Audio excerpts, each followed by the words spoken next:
جو میرے چاہنے والے ہیں، آپ نے سوشل میڈیا پر اکثر دیکھا ہوگا، لوگ کمنٹ کرتے ہیں کہ ہم آپ سے ملنا چاہتے ہیں، آپ ہمیں ٹائم دیں، تو وہ ای میل کرتے ہیں، میسیجز کرتے ہیں. تو ہم نے یہ پروگرام ڈیزائن کیا تاکہ جو چاہنے والے ہیں وہ آئے، وہ مجھ سے ملے بھی، میرے ساتھ وقت بھی گزارے، میری ایکٹیویٹیز کو بھی دیکھیں، میری ڈیلی لائف کو بھی دیکھیں. اور اسی طرح کا ہم ان کے ساتھ ایک ٹاک شو کرتے ہیں جس میں ان کے جو بھی سوالات ہوتے ہیں مجھ سے، میری زندگی کے حوالے سے، میری ایکٹیویٹیز کے حوالے سے، میری سکسیس کے حوالے سے، وہ اس کے بارے میں مجھ سے پوچھتے ہیں.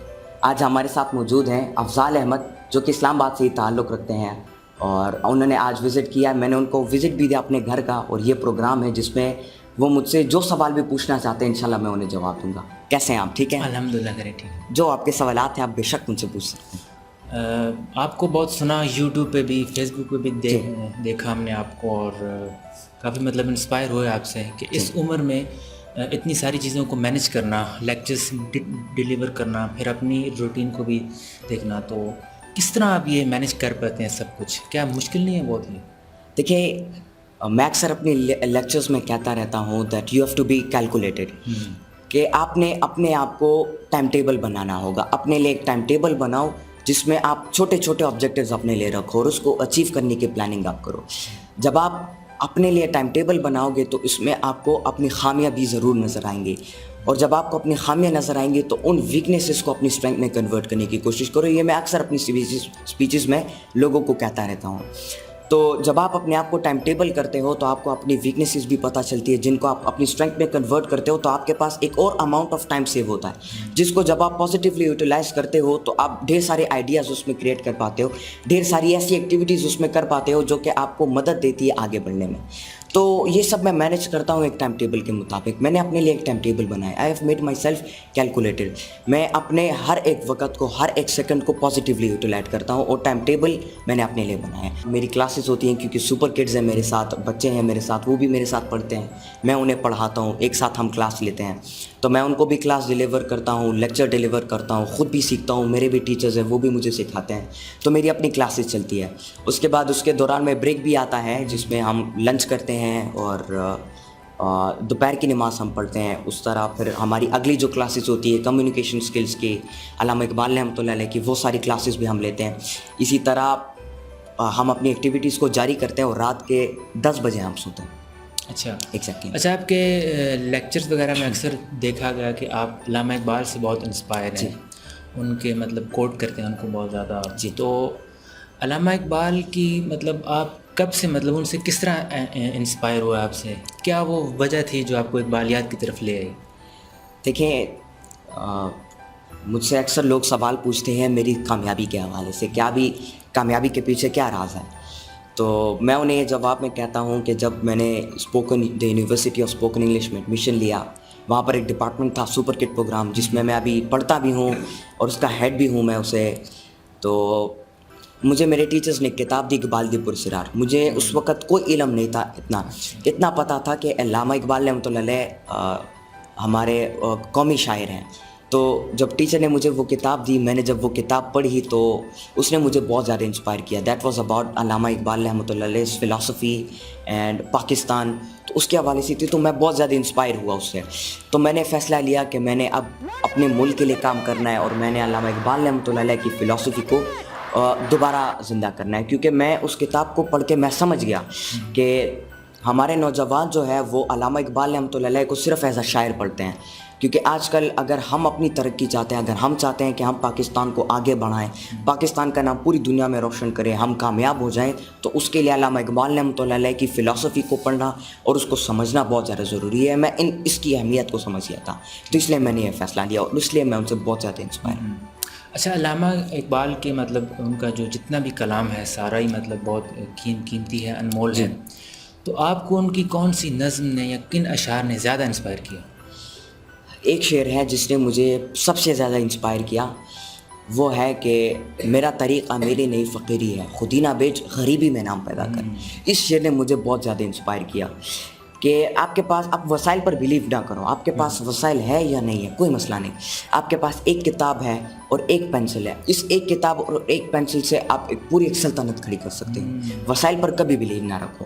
جو وسائل آپ کے پاس ہیں اس وسائل کو پازیٹیولی استعمال کرنا شروع کرو گے تو اللہ تعالیٰ آپ کو اپنی اور رحمتوں سے نوازے گا.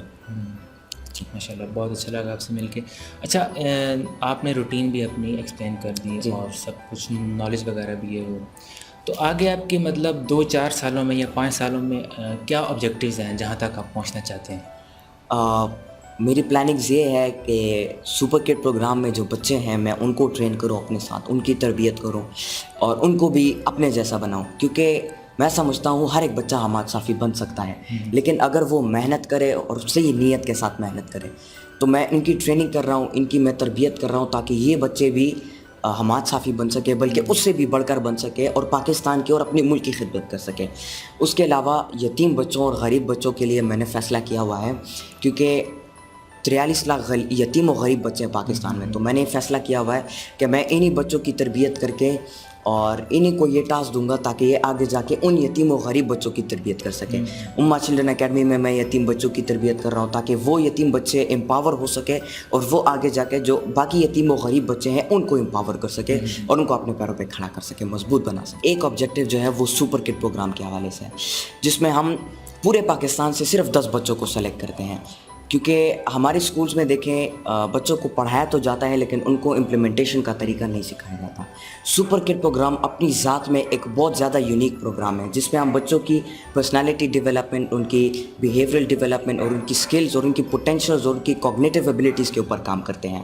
ان بچوں کو ہم ٹرین کرتے ہیں, ان کو ہم امپاور کرتے ہیں. سب سے بڑی بات, ان بچوں کو میں اپنی آبزرویشن میں لیتا ہوں. یہ بچے میرے ساتھ رہتے بھی ہیں, میرے ساتھ کھانا بھی کھاتے ہیں اور ان کے لیے میں نے اپنا ایک ٹائم ٹیبل بنایا ہے. میں ان کو پڑھاتا بھی ہوں, میں ان کے ساتھ سیکھتا بھی ہوں, ہم سب لوگ مل کر کھیلتے بھی ہیں. یہ ساری ایکٹیویٹیز ہم مل کر کرتے ہیں. تو سب سے پہلا جو میرا آبجیکٹیو ہے وہ سپر کڈ پروگرام کے حوالے سے ہے. جو دوسرا آبجیکٹیو ہے وہ امہ چلڈرن اکیڈمی ہے, کیونکہ امہ چلڈرن اکیڈمی کے بارے میں نے فیصلہ کیا ہوا ہے. پاکستان میں تقریباً 43 لاکھ یتیم و غریب بچے ہیں اور امہ چلڈرن اکیڈمی میں اس وقت 1580 یتیم بچوں کی میں تربیت کر رہا ہوں اور ان کی کفالت ہم کر رہے ہیں. ان یتیم بچوں کی ہم تربیت کر رہے ہیں تاکہ یہ امپاور ہو سکے, یہ مضبوط ہو سکے, یہ علم حاصل کر سکے, اور یہی بچے ان کی تربیت کر رہے ہیں تاکہ یہی بچے آگے جا کر جو باقی یتیم و غریب بچے ہیں پاکستان میں ان کی یہ خدمت کر سکے اور ان کو امپاور کر سکے. اس وقت میں ان 2 بڑے آبجیکٹیوز پر کام کر رہا ہوں. Very good. اچھا یہ مطلب ایک بڑی یونیک چیز ہے, اور مطلب آپ جیسے آپ نے بتایا امہ چلڈرن اکیڈمی ہے اور آپ اسٹوڈنٹس کو اپنی کسٹڈی میں لے کر ان کی ٹریننگ کرتے ہیں. ایگزیکٹلی. اچھا اسی اس سینیریو کے اندر میں ایک اور کوشچن آپ سے کرنا چاہوں گا. جی. ٹریننگ کے حوالے سے اکثر ہم یونیورسٹیز کے اندر, کالجز کے اندر پڑھتے ہیں, اسٹوڈنٹس پڑھتے ہیں, بیچلر کر لیتے ہیں, ماسٹرز کر لیتے ہیں, لیکن ان کے اندر ایک فیئر ہوتا ہے. جیسے آپ پبلک اسپیکنگ کا فیئر کہہ لیں, کسی چیز کو پریزنٹ کرنے کا فیئر کہہ لیں, کیمرہ فیئر ہے, بالکل اس طرح کی ساری چیزیں ہیں. تو how to eliminate this fear actually, کہ وہ مطلب اپنے اندر جو ان کی خاص صلاحیت ہے اس کو لوگوں تک پہنچا سکیں اور ان کو بتا سکیں کہ ہمارے پاس یہ ایبلٹی بھی موجود ہے. دیکھیں جس طرح آپ نے بات کی, آج کل ہمارے نوجوانوں میں اکثر مسئلہ یہی ہے, وہ علم تو حاصل کرتے ہیں لیکن وہ علم کو باقی لوگوں تک ڈیلیور نہیں کر پاتے, کیونکہ ان کے اندر خوف ہوتا ہے, ڈر ہوتا ہے کہ اگر میں لیکچر دوں گا کوئی میرے پیچھے ہنسے گا. کیمرہ سے ان کو فیئر ہوتا ہے, ان چیزوں سے ان کو ڈر ہوتا ہے. دیکھیں سب سے پہلے ڈر کو سمجھنا بہت زیادہ ضروری ہے کہ ڈر کیا چیز ہے. میں سمجھتا ہوں کہ ڈر ایک غلط فہمی ہے, ایک تصویر ہے انسانی دماغ کے اندر جو کہ انسان کو کچھ کرنے نہیں دیتا. اگر انسان کسی اچھی چیز کی پلاننگ کرتا ہے, کوئی اپنے لیے مقصد سلیکٹ کرتا ہے, وہ سوچتا ہے کہ میں نے اس مقصد کی طرف بڑھنا ہے, تو یہ ڈر جو ہے اس انسان کو اس مقصد کی طرف بڑھنے سے روکتا ہے. چاہے وہ علم دوسروں کو ڈیلیور کرنا ہو, چاہے وہ دوسروں سے بات چیت کرنا ہو, چاہے وہ ڈفرینٹ کرنا ہو اپنی سوسائٹی میں. کچھ تو لوگوں کے ذہنوں میں ڈر کی تصویر آ جاتی ہے جو کہ لوگوں کو کچھ کرنے نہیں دیتے. اس کو ختم کرنے کا سب سے بہترین طریقہ کہ آپ جتنا زیادہ علم حاصل کر سکتے ہو اتنا ہی زیادہ کانفیڈنٹ آپ بن سکتے ہو. کیونکہ دیکھیں میں آپ کو ابھی کھڑا کرتا ہوں اسٹیج پہ, میں آپ کو کہتا ہوں لیکچر دو, آپ کے پاس کسی بھی چیز کا علم نہیں ہے تو آپ لیکچر نہیں دے پاؤ گے. جتنا زیادہ علم آپ کے پاس ہوگا اتنا زیادہ کانفیڈنٹ آپ ہوگے اپنے آپ کے اوپر. اور دوسری بات, پریکٹس بہت زیادہ ضروری ہے. کہتے ہیں practice makes a man perfect, تو پریکٹس بہت زیادہ ضروری ہے. جتنا زیادہ آپ فیس کرو گے پبلک فیئر کو, جتنا زیادہ آپ کیمرے کو فیس کرو گے, اتنا ہی وہ ڈر آہستہ آہستہ سے ختم ہوتا جائے گا. جس طرح میرا پہلا لیکچر تھا پشاور یونیورسٹی میں بھی بہت زیادہ ڈرا ہوا تھا. میں بھی یہی سوچ رہا تھا اگر میں نے کچھ غلط بولا تو لوگ میرے پیچھے ہنسیں گے, اسٹوڈنٹ میرے پیچھے ہنسیں گے. اور کیونکہ وہ اسٹوڈنٹ جو ہے میری ڈبل ایج کے تھے, وہ ماسٹر اور پی ایچ ڈی لیول کے اسٹوڈنٹ تھے, تو اس لیے میرے اندر ایک خوف تھا کہ میں کیسے لیکچر ڈیلیور کروں گا. لیکن میں نے پریکٹس کی, میرے پاس علم تھا, میں کانفیڈنٹ تھا اپنے علم کے اوپر, میں نے بار بار پریکٹس کی, اور اسی پریکٹس کی وجہ سے میں نے وہ لیکچر بھی دیا اور آج میں اس مقام پر ہوں. تو اس کو ختم کرنے کے لیے آپ کو پریکٹس زیادہ کرنی پڑے گی. آپ علم حاصل کرو, گھر میں بیٹھے ہو تو اپنے ماں باپ, اپنے بھائی بہن کو بٹھاؤ, کھڑے ہو جاؤ, ان کو لیکچر دینا شروع کرو. بچوں کو بٹھاؤ, کھڑے ہو جاؤ, ان کو مینرس کے حوالے سے, ایتھکس کے حوالے سے, مورلس کے حوالے سے, اخلاقیات کے حوالے سے, ویلیوز کے حوالے سے لیکچر دینا شروع کرو. بچے بھی علم حاصل کریں گے, آپ کی پریکٹس بھی ہوتی جائے گی, اور وہ علم آپ کی ذہن میں ہمیشہ کے لیے پختہ بھی ہوتا جائے گا. تو جتنا آپ پریکٹس کر سکو گے اتنا ہی زیادہ فائدہ مند آپ کے لیے ہوگا. اچھا, یہ تو ہو گیا, ٹھیک ہے. اچھا, نیکسٹ کوشچن میرا آپ کا لیڈرشپ کے حوالے سے. آپ جیسے خود بھی اپنے لیکچرس میں بتایا کرتے ہیں کہ آپ کا بھی آبجیکٹیو یہی ہے کہ میں ایک لیڈر بنوں. جی. تو ایک لیڈر کے اندر کون سی خصوصیات ہونی چاہیے, اور پاکستان کے حوالے سے میں پوچھوں گا کہ پاکستان کو ایک ایسا لیڈر درکار ہے؟ دیکھیں, علامہ اقبال رحمۃ اللہ علیہ لیڈرز کے حوالے سے بات کرتے ہیں, نگاہ بلند سخن دل آواز جہاں پر سوز, یہی ہے رخت سفر میر کارواں کے لیے. اگر میر کارواں کا امیر بننا ہے تو ان 3 چیزوں کو آپ کو فالو کرنا پڑے گا. میں سمجھتا ہوں لیڈر کے اندر 3 بڑی کوالٹیز ہونے چاہیے. سب سے پہلے اس کو اپنے دین پر عبور ہونا چاہیے, اپنے دین پر جو ہے اس کے حوالے سے علم ہونا چاہیے, وہ ایک بہت بڑا عالم دین ہونا چاہیے. دوسری بات, he should be a great economist, economy کے حوالے سے اس کے پاس علم ہونا چاہیے کہ وہ اپنی ملک کی اکانومی کو کیسے بہتر کر سکتا ہے, معیشت کو کیسے بہتر کر سکتا ہے.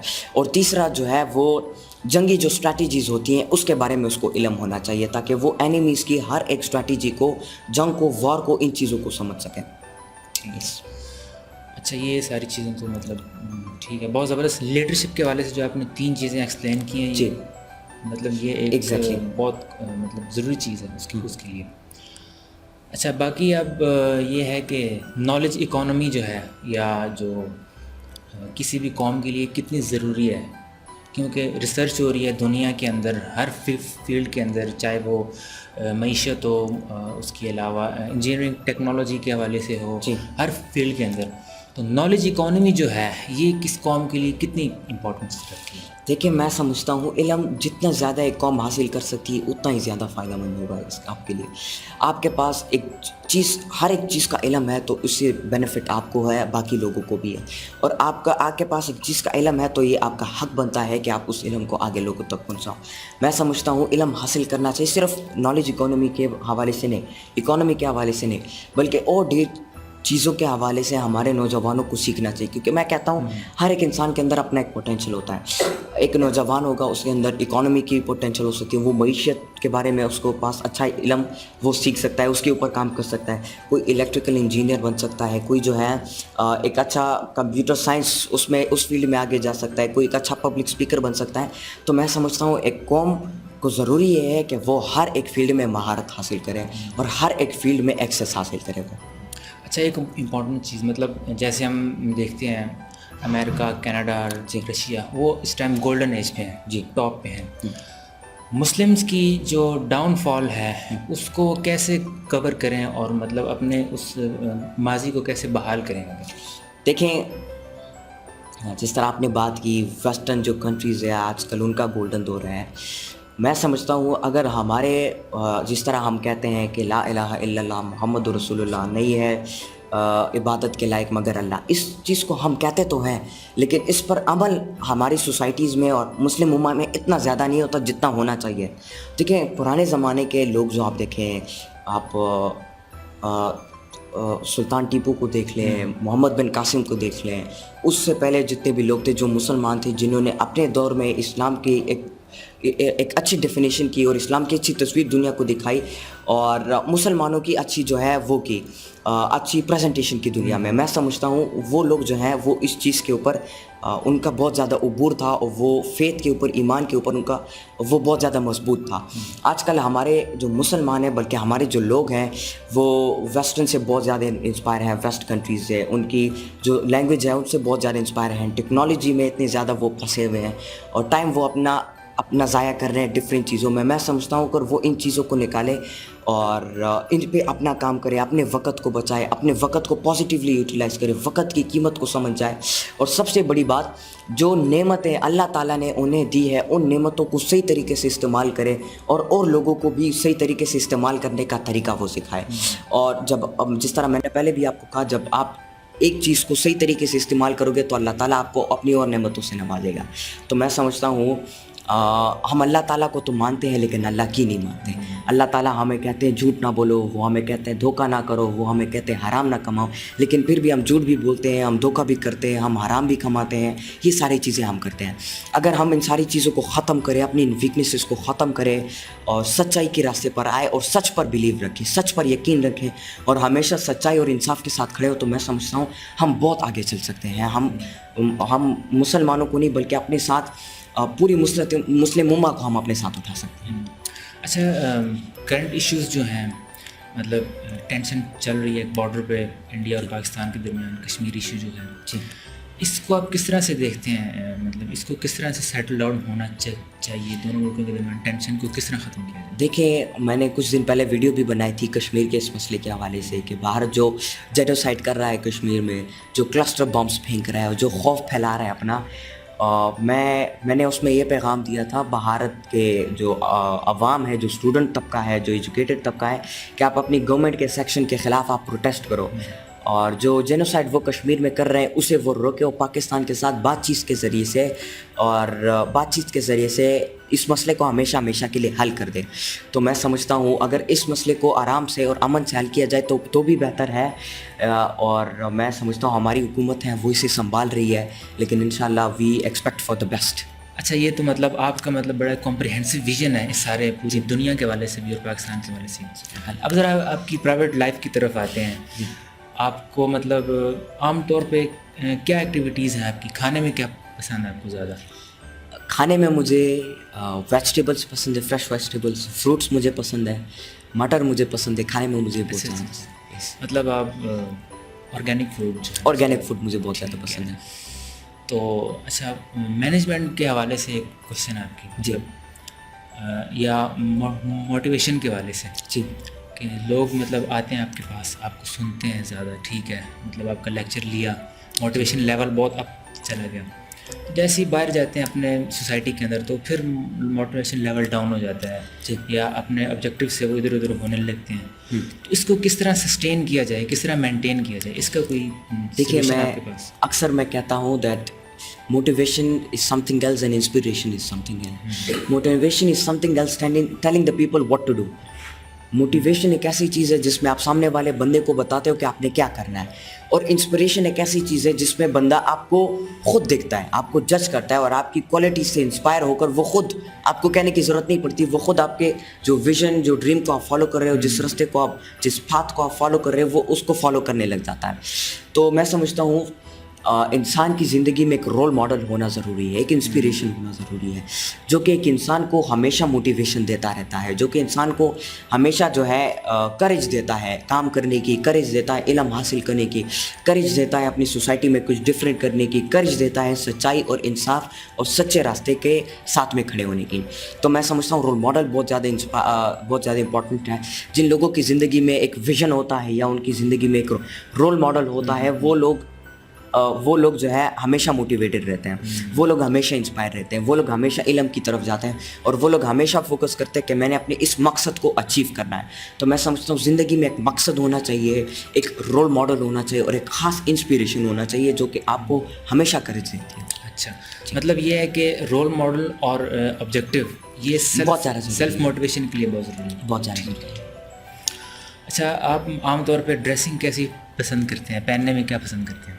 ڈریسنگ شلوار قمیض بھی مجھے پسند ہے, اور مجھے ایسی چیزیں پہننا اچھی لگتی ہیں جس میں میں کمفرٹیبل فیل کروں, جس میں ہر ایک ایکٹیویٹی میں کمفرٹیبلی اور آسانی سے میں کر سکوں. ٹھیک ہے جی. کلر کون سا پسند ہے؟ کلر مجھے گرین پسند ہے اور لائٹ بلو. جی. اور کلرز مینجمنٹ جو ہے اس کو بھی آپ فالو کرتے ہیں اپنی ڈریسنگ کے اندر؟ ہاں, میں کرتا ہوں جب ضرورت ہوتی ہے اس وقت, when it's necessary. اچھا, یس. تھینک یو ویری مچ.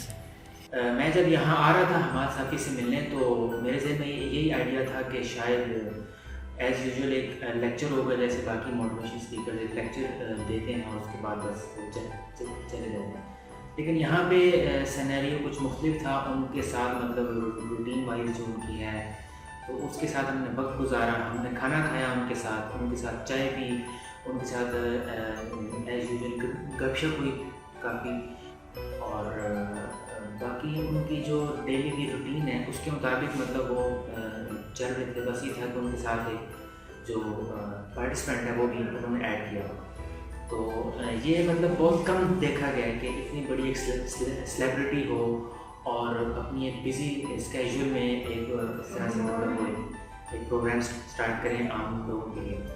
عام لوگوں کے لیے یہ بہت اچھی چیز ہے. جو لوگ دور دراز سے یہاں ملنے کے لیے آتے ہیں تو ان کے لیے ایک بہت بڑی اپرچونیٹی ہے. یہاں پہ ان کے ساتھ وہ ایک دن پورا گزاریں گے، ان کے ساتھ سیکھیں گے، لیکچر ان کو دیا جائے گا، ان کے ساتھ وہ وقت گزاریں گے، باقی ایکٹیویٹیز کے بارے میں وہ آپ کو ایکسپلین کریں گے اور کھانا کھائیں گے، آپ کے ساتھ چائے پئیں گے. اور باقی انہوں نے اپنے گھر کی بیک سائڈ پہ ایک آڈیٹوریم اپنے لیے چھوٹا سا بنا رکھا ہے. وہاں پہ وہ لیکچرس وغیرہ بساؤ کا ڈیلیور کرتے ہیں. اور گھر کے ایک سائڈ پہ انہوں نے اپنے لیے ایک باغیچہ بنایا ہوا جہاں پہ مختلف قسم کے فروٹس اور ویجیٹیبلس انہوں نے اگائی ہیں، کیونکہ ان کا خیال ہے کہ فریش فروٹس اور ویجیٹیبلس جو ہیں یہ آرگینک فوڈ ہے، اس کو لینے سے جو ہے وہ اس کو کھانے سے انسان کی باڈی فٹ رہتی ہے. اور باڈی جب فٹ ہوگی تو اس کے اندر ایک اچھا دماغ ہوگا جو نیو آئیڈیاز کو کریٹ کرے گا اور نیو ایونیوز کی طرف جائے گا. تو یہ ان کا ایک بہت زبردست یونیک چیز ہے. جو لوگ ان سے ملنا چاہیں ان سے کنسرن کریں. یہ ایک بہت زبردست اپرچونیٹی فراہم کیا انہوں نے عام لوگوں کے لیے، اور وہ مطلب یہاں پہ آ کے ان کے ساتھ ایک دن گزاریں گے، ان کے لیے لائف کے لیے قیمتی اور یادگار لمحہ ہوگا.